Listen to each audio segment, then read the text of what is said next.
Video শুরু হবে রনের মুখের ক্লোজ আপ শট দিয়ে। তার হাতে একটা ফ্ল্যাশলাইট, মুখে ভয়ের ছাপ। ব্যাকগ্রাউন্ডে একটা বিশাল ভাঙাচোরা 100 বছরের পুরনো জমিদার বাড়ি দেখা যাচ্ছে। বন্ধুরা, এখন রাত ঠিক 12:45। আমি দাঁড়িয়ে আছি আমাদের এলাকার সবচেয়ে ভয়ঙ্কর সেই অভিশপ্ত জমিদার বাড়ির সামনে। লোকমুখে শোনা যায় আজ থেকে 50 বছর আগে এক অমাবস্যার রাতে এই বাড়ির পুরো পরিবার রহস্যময়ভাবে গায়েব হয়ে গিয়েছিল।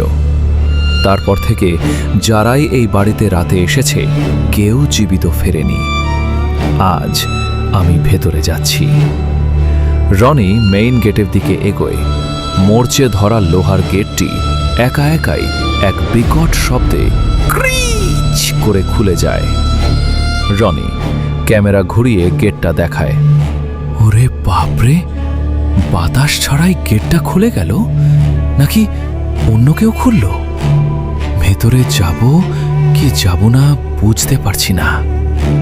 রনি সাহসে ভর করে ভেতরে ঢোকে। হঠাৎ তার পায়ের নিচে একটা শুকনো ডাল মোচকে ওঠার শব্দ হয়। ঠিক তখনই ক্যামেরার লেন্সের সামনে দিয়ে একটা কালো ছায়া দ্রুত চলে যায়। রনি, কে কে ওখানে? ভাই, কেউ থাকলে সামনে আসুন, ভয় দেখাবেন না। রনি এখন বাড়ির ভেতরের বিশাল বসার ঘরে। চারপাশে ধুলোবালি, মাকড়সার জাল এবং ভাঙা আসবাবপত্র। ভেতরের বাতাসটা একদম ভারী হয়ে আছে, কেমন যেন একটা পচা গন্ধ। মনে হচ্ছে কোনো মরা পশুর গন্ধ, নাকি অন্য কিছুর। হঠাৎ ঘরের এক কোণে থাকা একটা পুরনো ধুলোবালি মাখা পিয়ানো থেকে নিজে নিজেই সুর বেজে ওঠে, একটা ধীর ভয়ানক সুর। রনি ক্যামেরা পিয়ানোর দিকে তাক করে, ওয়েয়ার্ড, এই পিয়ানোটা নিজে নিজে বাজছে কিভাবে? কোনো বাতাস নেই, কেউ নেই এখানে। আপনারা কি দেখতে পাচ্ছেন? রনি পিয়ানোর দিকে এক পা করে এগোয়। ঠিক যখনই সে পিয়ানোর চাবিতে হাত দিতে যাবে তখনই সুরটা বন্ধ হয়ে যায় এবং ঘরের সব দরজা জানলা একসাথে ধড়াম করে বন্ধ হয়ে যায়। রনি চিৎকার করে দরজা ধাক্কাতে থাকে। না না না, দরজা বন্ধ হয়ে গেল কেন? ওপাশে কে? প্লিজ দরজাটা খোলো। রনি দরজা খুলতে না পেরে দোতলার সিঁড়ির দিকে যায়। সিঁড়িগুলো কাঠের তৈরি, নিচের সব দরজা লক হয়ে গেছে। আমাকে ওপরের দিকে গিয়ে দেখতে হবে পালানোর কোনো রাস্তা আছে কিনা। হাত পা কাঁপছে আমার। রনি যখন সিঁড়ি দিয়ে ওপরে উঠছে ঠিক তখনই তার ঠিক পেছনে ওপর থেকে নিচের দিকে কারো নেমে আসার শব্দ হয়। ঠক ঠক ঠক, ভারী বুট জুতোর আওয়াজ। রনি ঝট করে পেছনে ঘোরে, কিন্তু কেউ নেই। কে ওপরে? আমি পরিষ্কার শুনলাম কেউ সিঁড়ি দিয়ে নামছে, কিন্তু টর্চের আলোয় তো কিচ্ছু দেখা যাচ্ছে না। হঠাৎ রনির কানের খুব কাছে কেউ একজন ফিসফিস করে অদ্ভুত ভাষায় কিছু একটা বলে ওঠে এবং এক ঝলক বরফ শীতল হাওয়া তার ঘাড়ে এসে লাগে। রনি ঘাড় চুলকে ভয়ে কাঁপতে কাঁপতে আমার কাঁধের ওপর কে যেন নিঃশ্বাস ফেলল। বন্ধুরা, আমি আর পারছি না। এই জায়গাটা আসলেই অভিশপ্ত।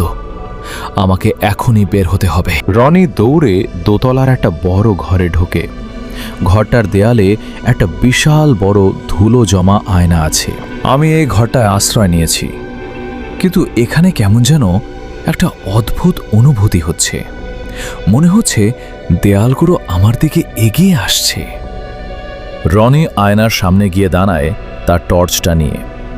সে নিজের প্রতিফলন দেখছে, কিন্তু হঠাৎ আয়নার ভেতরে রনির প্রতিফলনের পেছনে একটা সাদা পোশাক পরা মুখহীন অবয়ব এসে দাঁড়ায়।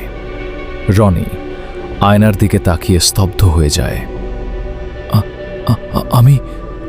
আমার পেছনে ওটাকে? রনি ঝট করে পেছনে ঘোরে, কিন্তু পেছনে কেউ নেই। আবার আয়নার দিকে তাকাতেই দেখে আয়নার ওপর রক্ত দিয়ে নিজে নিজেই লেখা উঠছে, তুমি আর ফিরতে পারবে না। রনি, না, এটা হতে পারে না, এটা অলৌকিক, আমাকে বাঁচান। রনি ভয় পেয়ে ক্যামেরা ফেলে দেয়।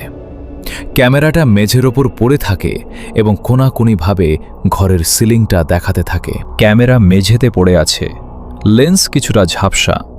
ব্যাকগ্রাউন্ডে রনের ভারী নিঃশ্বাস এবং গোঙানির আওয়াজ শোনা যাচ্ছে। অন্ধকারে অদৃশ্য কারো সাথে কথা বলছে। দয়া করে আমাকে ছেড়ে দিন, আমি এখানে আর কখনো আসব না, প্লিজ। হঠাৎ একটা বিকট চিৎকার, তারপর সম্পূর্ণ নীরবতা, শুধু ঝিঁঝি পোকার ডাক শোনা যাচ্ছে। কয়েক সেকেন্ড পর ক্যামেরাটা মেঝে থেকে নিজে নিজেই বাতাসে ভেসে ওঠে, যেন কেউ ওটা হাত দিয়ে তুলেছে। কিন্তু ক্যামেরার পেছনে কোনো মানুষ নেই। ক্যামেরাটা ঘুরে সরাসরি লেন্সের দিকে তাক করে। লেন্সের একদম কাছে একটা ভয়ঙ্কর জ্বলন্ত লাল চোখ ভেসে ওঠে এবং ক্যামেরাটা স্ক্র্যাচ শব্দ করে বন্ধ, ব্ল্যাক আউট হয়ে যায়। স্ক্রিন কালো হয়ে যাবে। এরপর স্ক্রিনে একটা টেক্সট ভেসে উঠবে, এই ভিডিওটি রনির ক্যামেরা থেকে উদ্ধার করা হয়েছে। পরদিন